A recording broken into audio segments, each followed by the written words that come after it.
देखिए, प्रशासन इसमें पूरी तरह साथ था। इस बात का पुष्टि इस बात से होती है कि खुद गवर्नमेंट ने, स्टेट गवर्नमेंट ने कुछ पुलिस वालों को निलंबित किया है। और इसके साथ साथ एक और बात यह है कि बहराइच के विधायक ने खुद 5 हिंदुओं के खिलाफ एफआईआर अपनी पार्टी की दर्ज करवाई है। तो ये साबित करता है कि ये काम जो है वो हुकूमत के इशारे पर ही हुआ है। इसके बगैर ये चीज़ पॉसिबल ही नहीं थी। देखिए, बहराइच में आप देखिए ये पैटर्न क्या है। पैटर्न वही होता है कि आप मुस्लिम इलाकों से यात्रा निकालिए। दुर्गा पूजा या दुर्गा प्रोसेशन का कोई इस तरह की परंपरा हमारे यहाँ उत्तर प्रदेश में नहीं थी। ये बंगाल में है और जगह पर है, लेकिन अब ये चीज़ें लाई जा रही हैं। और फिर आप देखिए कि ये मुस्लिम इलाकों से गुजरती है। और आपने ये भी देखा होगा उसके अंदर कि एक आदमी एक मुसलमान के घर पे चढ़ गया और झंडा उसके यहाँ जो लहरा था उसको निकाला, फिर अपना झंडा लगाया उसके ऊपर में। तो ये बात कि ठीक है, हमारा हम भी इसकी निंदा करते हैं कि जो एक हिंदू भाई मारा गया वहाँ पे गलत था, नहीं होना चाहिए था ऐसा। लेकिन आप प्रोवोकेट करें लोगों को, उनके घरों पे हमले करें, तो हमारा संविधान भी आपको इस बात की इजाज़त देता है कि आत्मरक्षा में आप अपनी रक्षा के लिए आप आगे बढ़ सकते हो। तो अब मसला अब ये बताइए कि पुलिस ने जिनको मुसलमानों को आरोपी बनाया उनका 2 का इनकाउंटर कर दिया। ये क्या बात हुई है? इनकाउंटर का मतलब ये होता है कि आप खुद जजमेंट दे रहे हैं। जो काम अदालत का है, अदालत करे जजमेंट का काम। अदालत का काम करने के बजाय आप खुद जजमेंट दे रहे हैं और फिर आप उसको जस्टिफाई करते हैं। कहाँ नेपाल भाग रहे थे वो लोग। देखिए, अब ये इस तरह की बातें तो जो चाहें आप कह दें, इसलिए कि ये इस बात की पुष्टि कौन करेगा? पुलिस जो कह दे वो कह दे। भाई आप देखिए हमारे उत्तर प्रदेश में क्या हो रहा है। पुलिस की मौजूदगी में 2 साबिक विधायकों को मार दिया गया। अतीक अहमद को, उसके भाई को, अशरफ को पुलिस की मौजूदगी में मारा गया। पुलिस कस्टडी में पुलिस की मौजूदगी में पुलिस सामने खड़ी थी, सामने से आके मारा। उसके बाद क्या हुआ? तो ये जो कुछ हो रहा है उत्तर प्रदेश में, ऐसा लग रहा है कि लॉ एंड ऑर्डर पूरी तरह ख़त्म हो गई है। जिसकी लाठी उसकी भैंस वाला कानून चल रहा है। जो प्रशासन जो तय करता है, जो उसको आदेश मिलते हैं ऊपर से, उन्हीं आदेश का वो पालन कर रहा है। और जिस तरह की भाषा का इस्तेमाल हमारे योगी साहब कर रहे हैं, वो भाषा खुद लोगों को प्रेरित कर रही है। वो भाषा खुद लोगों को प्रोत्साहित कर रही है कि आइए आगे बढ़िए, करिए, मौका है आपको, आपके खिलाफ़ कोई कार्रवाई नहीं होगी, आपको अगर पकड़ा भी जाएगा थोड़े दिन का तो छोड़ दिया जाएगा। तो इस तरह के जो बयानात आ रहे हैं वहाँ पे, यति नरसंग ने कई बयानात दिए हैं और भी लोगों ने बयानात दिए, उनके खिलाफ़ कोई कार्रवाई नहीं होती। और उसके मुकाबले हम ये देखते हैं कि हमारे बच्चों को गिरफ्तार किया जाता है तो उन पर मुकदमे लंबे चलते हैं, उनको बेल तक नहीं मिलती, 4 साल 5 साल तक वो जेल में पड़े रहते हैं। और ये बात जो कही जाती है कि jail is an exception, bail is a rule, वो लागू ही नहीं होती है मुसलमानों के ऊपर में।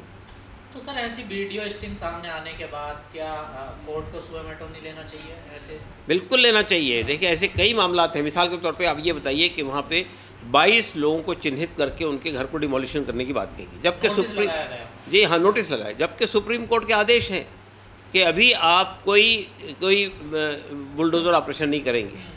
और अब आप क्या कहते हैं कि जो लोग उसमें शामिल थे वायलेंस में, उनके खिलाफ़ कर रहे हैं। और कितने लोग हैं? 22 में से 19 मुसलमान हैं और बाकी लोग हिंदू हैं, 3 हिंदू हैं। तो इसका मतलब ये कि आपने ये जो बात सुप्रीम कोर्ट ने कही थी कि भाई जिन लोगों ने घर इलीगल तरीके से बनाए हैं उनके खिलाफ़ कार्रवाई हो सकती है, लेकिन सिलेक्टिव नहीं होनी चाहिए कि आप सब मुसलमानों को सिलेक्ट करके उनके खिलाफ़ कार्रवाई कर दें। और कोई किसी ख़ास काम के बुनियाद पर, यानी अगर उन्होंने जुलूस निकाला है या उन्होंने नारे लगाए हैं, उसके बुनियाद पर अभी पनिशमेंट नहीं देंगे। पनिशमेंट देने का इख्तियार आपको है ही नहीं, ये तो अदालत को इख्तियार है ना। सिर्फ पुलिस की मौजूदगी में ऐसे गाने बजाए जा रहे थे, पुलिस ने क्यों नहीं रोका उसको? देखिए, जब आप ये देख रहे हैं कि 2 लोग ये कह रहे हैं वीडियो के ऊपर में कि हमको 2 घंटे का समय दिया गया था, तो इसका मतलब ये पुलिस शामिल थी इस पूरे मामले में, प्रशासन शामिल था इस पूरे मामले में। तो पुलिस क्या कार्रवाई करेगी? पुलिस तो ये देख रही है दंगा कर रहे हैं, घर पे चढ़ रहे हैं, झंडा लगा रहे हैं, नारे लगा रहे हैं, उत्तेजित नारे लगा रहे हैं, उनके खिलाफ़ कोई कार्रवाई नहीं करती है पुलिस। ये तो एक मामूल बन गया है उत्तर प्रदेश के अंदर। उत्तराखंड में, उत्तर प्रदेश में, जहाँ जहाँ बीजेपी की सरकारें हैं वहाँ पे ये मामूल बन गया है कि आपको पूरी आज़ादी है, जो चाहे करे। वह आपने नूह में देखा, हरियाणा में, जब पिछली बार क्या हुआ था, यात्रा ही निकल रही थी ना मुस्लिम इलाकों से, और उसके बाद पूरा प्रोग्राम यही था कि जाके सब कर देंगे। उसके बाद क्या किया आपने? उसके बाद प्रशासन ने वही काम किया जो जो जो जिसके खिलाफ सुप्रीम कोर्ट रोक लगा रहा है कि तोड़ दिया, डिमोलिश कर दिया, घर जाके लोगों को गिरफ्तार कर लिया बड़े पैमाने पर। यानी जो लोग मारे जाएं, जिनके खिलाफ कार्रवाई हो, फिर उल्टा उन्हीं के ऊपर कार्रवाई पुलिस करती है। तो ये जो हो रहा है उत्तर प्रदेश में या जहाँ जहाँ बीजेपी की सरकारें हैं वहाँ जो कुछ हो रहा है, ये बिल्कुल संविधान का उल्लंघन है। ये लॉ एंड ऑर्डर को मेंटेन करना प्रशासन की जिम्मेदारी है, लॉ एंड ऑर्डर को मेंटेन करना हुकूमत की रिस्पॉन्सिबिलिटी है, लेकिन प्रशासन पूरी तरह कोलैप्स हो गया है। देखिए ये सिचुएशन हमेशा से रही है।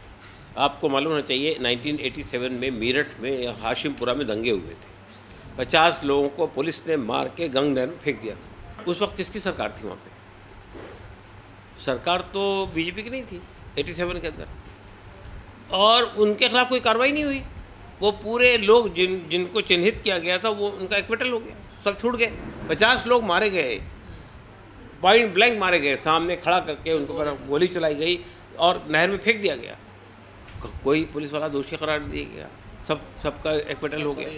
तो मसला ये है कि ये काम तो हर ज़माने में होता रहा, लेकिन अब जितने बड़े पैमाने पे हो रहा है उसमें ऐसा लगता है कि अगर यही सिलसिला चलता रहा। देखिए ये बात मैं और कहना चाहता हूँ आपसे, आज ये मुसलमानों के खिलाफ हो रहा है, कल क्या होगा?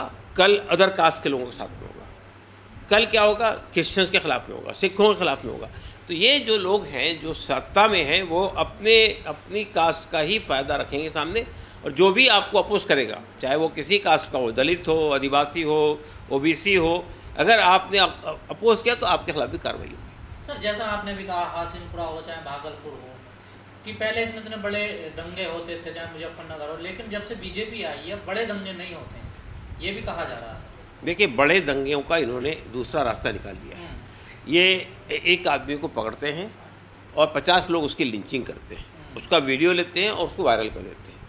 उनका ख्याल ये कि ये उससे ज़्यादा लोगों को प्रभावित करता है, डराया जा रहा है उससे ज़्यादा। हाँ बिल्कुल डराया जा रहा है उससे ज़्यादा। आप ये बच्चों इनके घरों को आइडेंटिफाई करते हैं, उनको बुलडोजर तो तोड़ देते हैं।